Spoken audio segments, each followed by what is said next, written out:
کہ اگر میں اللہ کے علاوہ کسی کو خلیل بناتا تو اس کو بناتا، یہ ابن ابی قحافہ۔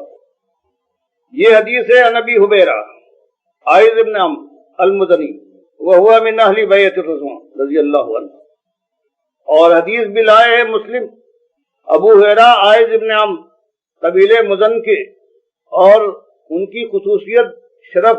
اور ان کی تکریم کا ذکر فرمایا ہے کہ وہ ہیں من اہلی بیت الرضوان، یہ وہ ہیں کہ جنہوں نے 1400 حضرات جنہوں نے مرنے پر بیعت کی تھی صلح حدیبیہ سے کچھ دیر پہلے، کہ ہم آئے تو ہے صرف عمرے کی غرض سے، لڑنا مقصود نہیں ہے، اور ان کے اپنے شہر کے قریب آ گئے ہیں، صرف ایک تلوار ہے وہ بھی میان میں ہے، لیکن اب اس غدر کے بعد کہ عثمان رضی اللہ تعالیٰ عنہ کو انہوں نے شہید کر دیا ہے، یہ خیال تھا، اللہ کے نبی صلی اللہ علیہ وسلم کو اللہ نے علم نہیں دیا، اور وہ بھی مخمصے میں تھے اور شک میں تھے کہ شاید ایسے ہی کر دیا گیا ہو، تو آپ نے بیعت لی ہے۔ جابر رضی اللہ عنہ کی جو روایت ہے کہ 1400 حضرات تھے، سب نے اس پر بیعت کی کہ ہم مر جائیں گے لیکن ہم پیچھے نہ ہٹیں گے، یہ موت پہ بیعت تھی۔ فرمایا یہ ان کا شرط، جس کے لیے اللہ نے فرمایا کہ ہم ان سے راضی ہیں۔ وہ واقعہ بیان کرتے ہیں ان ابا سفیان اتا علی سلمان و صہیب و بلال فی نفر، کہ جب غدر کیا ہے بنو بکر نے قریش کی شہ کے اوپر، بنو خزاعہ کے اوپر حملہ کیا ہے، شب خون مارا ہے۔ حالانکہ صلح حدیبیہ میں یہ شک تھی کہ ہمارے اور آپ کے درمیان یہ معاہدہ ہے، اب جو چاہے اس معاہدے کا شریک ہمارے ساتھ مل کر ہو جائے اور جو چاہے آپ کے ساتھ، اس کے لیے بھی یہی شرائط ہے کہ 10 سال تک امن و امان رہے گا، کوئی جنگ نہ ہوگی۔ 2 سال گزرے، 2 سال بھی پورے نہیں گزرے تھے کہ غدر کیا ہے قریش مکہ نے اور ابھارا ہے بنو بکر کو، یہ پرانا تمہارا خون ہے، یہ جو بنو خزاعہ مسلمانوں کی طرف سے مل کر ایک معاہدے کا رکن بنا ہے، حملہ کر دو، اور بھید بدل کر انہوں نے مدد بھی کی ہے اور اس طرح سے تاراج کر ڈالا ہے بے خبری میں، جب بنو خزاعہ اطمینان کے ساتھ تھے کہ اب دشمن ہمارے اوپر حملہ آور نہیں ہوگا۔ تو اس کے بعد ایک طویل قصہ ہے، زاجر نے ان کے بنو خزاعہ کے ناقہ سواروں کے ساتھ آ کر مدینے میں فریاد کی ہے اور آواز کی ہے کہ ہم آپ کو آپ کا وعدہ یاد دلاتے ہیں، ہمارے ساتھ یہ غدر کیا گیا، یہ غدر ہوا ہے اور اس کا کچھ انتظام ہونا چاہیے۔ اللہ کے نبی صلی اللہ علیہ وسلم نے ان کو اطمینان دلایا کہ تمہاری مدد کی جائے گی، تم واپس جاؤ۔ ان حالات کی خبر ابو سفیان ابن حرب کو بھی ہوئی، جو اس وقت مسلمانوں کے سب سے بڑے دشمن تھے، لیکن وقت ان کے ہاتھ سے نکل چکا تھا کہ 2 سال کے قریب جو مدت ملی ہے، اور صلح کے بعد جب یہ صحابہ کرام سے ملاقاتیں ہوئی ہیں، خرید و فروخت میں آنا جانا ہوا ہے، گفتگو ہوئی ہے، خیالات سنے ہیں، تو اس طرح سے بات دل میں اتری ہے کہ ان 2 سال کے اندر جتنے ایمان لائے ہیں، وہی 18-19 سال میں ان کے مقابلے میں بہت ہی کم لوگ ایمان لائے تھے۔ تو اب انہوں نے دیکھا کہ اب مقابلہ اگر مسلمانوں نے حملہ کر دیا تو اب مدافعت ہمارے بس کی بات نہیں ہے، تو اجازت لے کر مستامن بن کر وہ آئے ہیں کہ اللہ کے نبی صلی اللہ علیہ وسلم سے یہ جا کر درخواست کریں کہ معاہدہ ہم نے غدر کیا ہے، معافی دی جائے، اور یہ جو مدت ہے ابھی 8 سال کی مدت باقی ہے،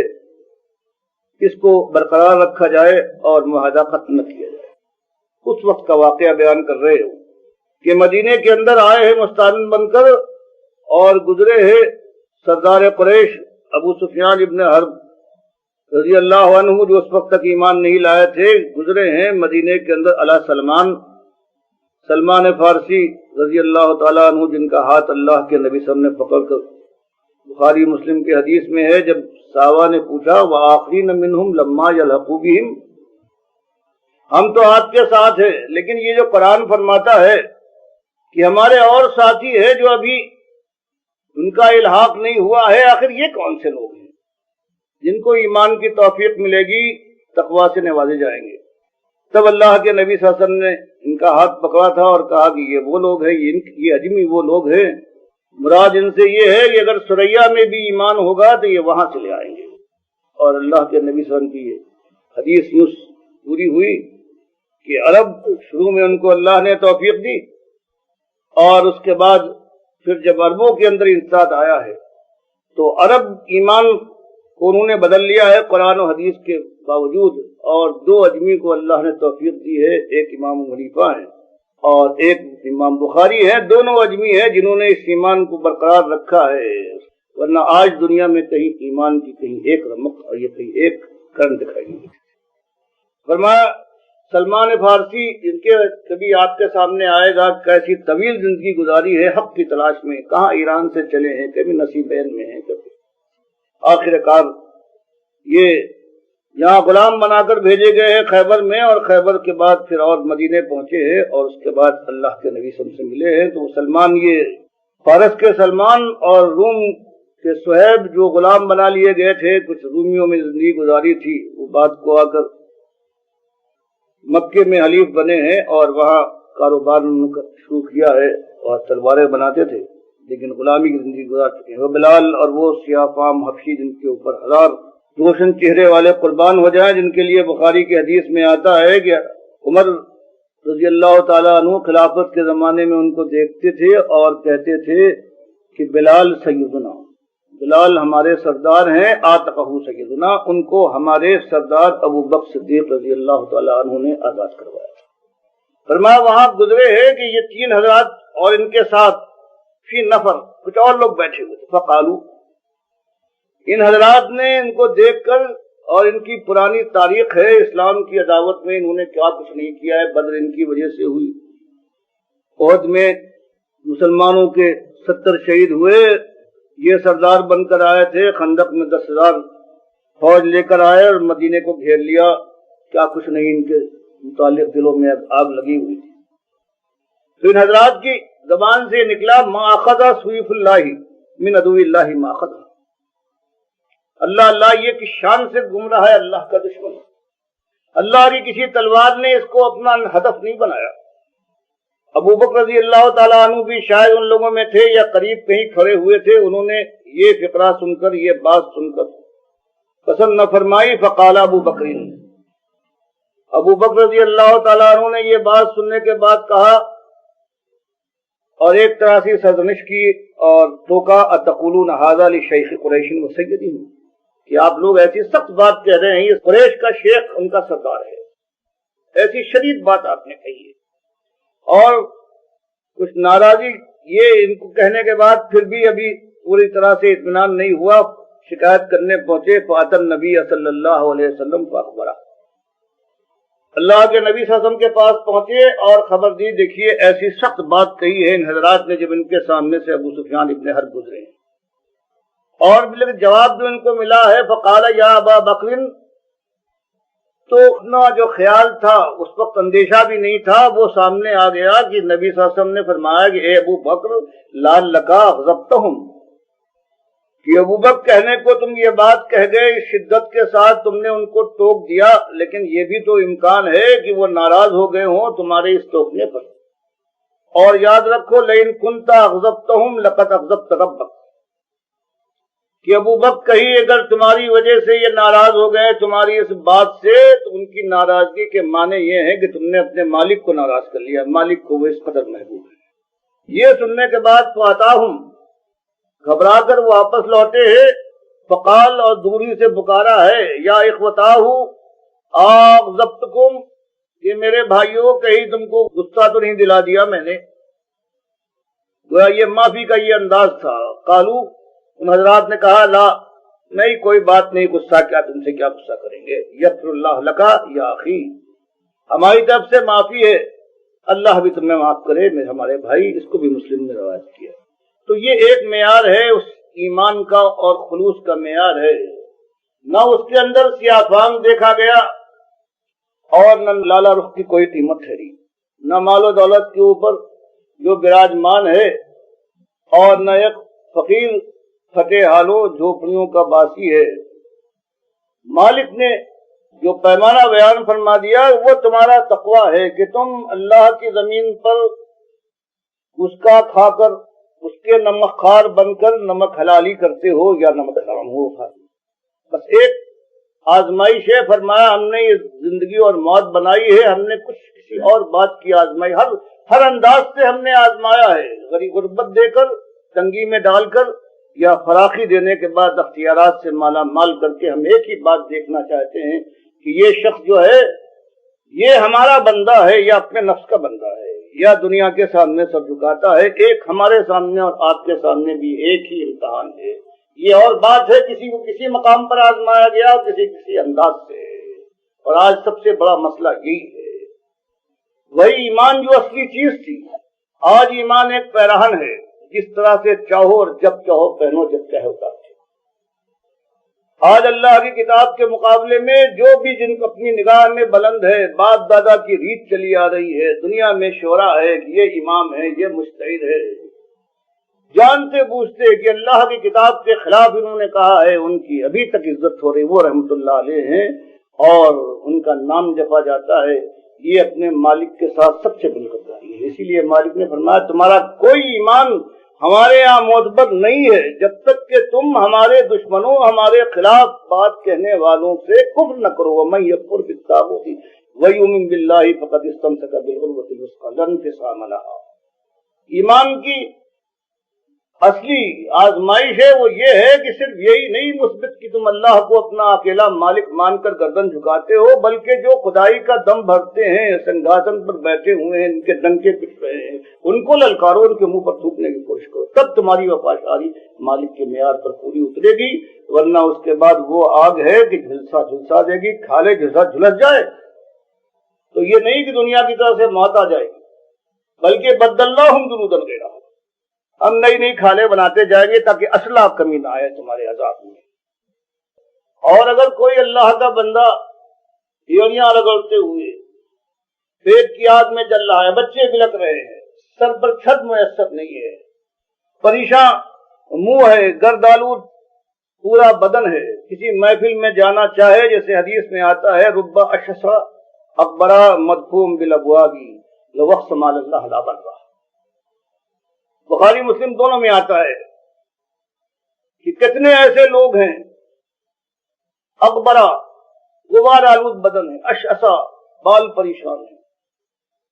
مدفون بالابواب کسی محفل میں جہاں دربان ہوتے ہیں داخلے کی کوشش کرے، دھکا دے کر ہٹا دیا جائے گا، چہرے پر نگاہ ڈالیے، اپنے کپڑے ملاحظہ فرمائیے، فرمایا اس کا دنیا کے لحاظ، دنیا کے معیار پر اس کی یہ کیفیت ہے، اور اللہ کے یہاں اس کا عالم یہ ہے، اس کا خلوص اور اس کا ایمان، اللہ کی راہ میں فداکاری کا جذبہ اور عزم اس کے دل کے اندر ایسا ہے کہ لو اقسم علی اللہ لابرہ، اگر مالک کو کوئی قسم دے دے، وہ لو اقسم علی اللہ، باللہ نہیں ہے، اگر اللہ کو کوئی قسم دلا دے تو مالک اس کی قسم کی لاج رکھے گا، قسم کو اس قسم میں حارث نہیں ہونے دے گا۔ تو یہ مسئلہ ہے آج اسی ایمان کے اوپر ساری دنیا کا، جو یہ دیکھ رہے ہیں آپ، جو ہر چیز خرابی ہو رہی، خالص ایک ایمان۔ اسی لیے جب بھی کوئی آیا ہے اللہ کی طرف سے، سب سے پہلے ایک ہی بات ہے کہ یا قومی اعبدوا اللہ ما لکم من الہ غیرہ، پہلے اس رشتے کو غلامی کے مالک کے ساتھ استوار کر دیا جائے، اس کے بعد یہ پہلا پتھر ہے اس عمارت کا، انسانی ایمان کا اور زندگی کی۔ اس ایک پتھر یہ صحیح ہے تو اس کے بعد جو عمارت اٹھے گی، پھر اس کے بعد سریا تک جانے میں بھی کیا شک ہو سکتا ہے، اللہ اسی کو قبول کرے گا، چاہے 10 سال اس کو مہلت ملے یا ایک لمحے کے لیے وہ جیے اور پھر سانس اس کی اکھڑ جائے۔ آج دنیا میں سب سے بڑا قدر جو ہو رہا ہے، مالک کا کھاتے ہیں، اس کی زمین دھرتی کو رونتے ہیں، اس کی ہواؤں میں سانس لیتے ہیں، اور عالم یہ ہے کہ اس کے دشمنوں کو اپنے سر پر بٹھاتے ہیں، ان کی باتیں مانتے ہیں، ان کی مالا جپتے ہیں، اور اللہ کے ساتھ ان کو شریک ٹھہراتے ہیں، کسی نہ کسی صورت میں کوئی بزرگ مانے جاتے ہیں، وہ اور نظر نیازیں ان کی ہو رہی، پکارے ان کی ہو رہی، کوئی بادشاہ سردار اقتدار والا ہے، اس کے قانون کی بے چونہ چرا خوش دلی کے ساتھ اس کی پیروی ہو رہی ہے، سارا قدر ہے، اور اس قدر کا انجام انتہائی شدید ہے۔ اللہ توبہ کی مجھے توفیق دے، اور پروردگار ہر ایک کو توبہ کی توفیق دے، اور اس کے بعد پھر اس موڑ کے آگے جو منزل آتی ہے، بس ایک موت کا موڑ ہے، ایمان اور تقوی کے ساتھ کوئی اگر اس کو پار کر لے تو اس کے بعد پھر منزل ہے، اور منزل کے لیے مالک فرماتا ہے پھر وہ ہے لہم فیہا ما یشاؤون پھر وہ سرمدی زندگی ہے کہ صرف ان کی مشیت راج کرے گی، ان کی مشیت میں میں بھی مداخلت نہ کروں گا، یہ میرا وعدہ ہے۔ خالدین ایک دو دن کی بات نہیں بلکہ یہ ہمیشہ ہمیشہ کا معاملہ ہے، اور بفرض محال کوئی ان کی مشیت میں مداخلت کر دے یا کوئی دل کی آئی پوری نہ ہو تو مالک فرماتا ہے کان علی ربک وعدا مسئولا، یہ مالک نے جو وعدہ کیا ہے اپنے کو مسئول بنایا ہے۔ بفرض محال کہ کسی کی کوئی خواہش پوری نہ ہو، دل میں کروٹ لے مچل کر رہ جائے تو مالک فرماتا ہے وہ مجھ سے سوال کر سکتا ہے کہ مالک تو نے وعدہ کیا تھا میری مشیت کے اندر یہ مداخلت۔ تو یہ انداز ہے مالک کا بیان کرنے۔ یہ دو انتہائیں ہیں اور یہ ایمان سے ہوتی ہیں۔ پہلی چیز ہے ایمان، جس میں ایمان نہیں اللہ فرماتا ہے میں نے ایمان اس کے اندر صحیح ایمان نہیں ہے، اس کے اوپر کچھ فرض نہیں کیا سوائے آپ کے۔ یہ نمازیں ہیں، اللہ فرماتا ہے ان الصلاۃ کانت علی المؤمنین کتابا موقوتا، یہ نمازیں تو ہم نے وقت کے لحاظ سے مومنوں کے لیے فرض کی۔ یا ایھا الذین آمنوا کتب علیکم الصیام، ایمان دعوت تم پر روزہ فرض ہے۔ اور یہ سب آج اس امت کے اندر اصلاح کر رہے ہیں، نماز پڑھوا رہے ہیں، روزے رکھوا رہے ہیں، جو اس کے محل نہیں ہیں، جن کے اندر پہلے ایمان کی چیزیں تھیں۔ غیر اللہ سے ان کو الگ کرو، قبر پرستیوں سے یہ نظر و نیازیں ہو رہی ہیں، پکاریں ہو رہی ہیں، میلادیں ہو رہی ہیں، اس سے منع کرو۔ اور یہ مشکل کام ہے، اس میں چوٹیں کھانا پڑتی ہیں اور پھر ہمت ور سہلا لیا کرتے ہیں، زخم شیرانہ وار چاٹنا پڑتے ہیں، اور اس امید پر کہ اللہ راضی ہوگا جہنم کی آگ سے بچ جائیں گے۔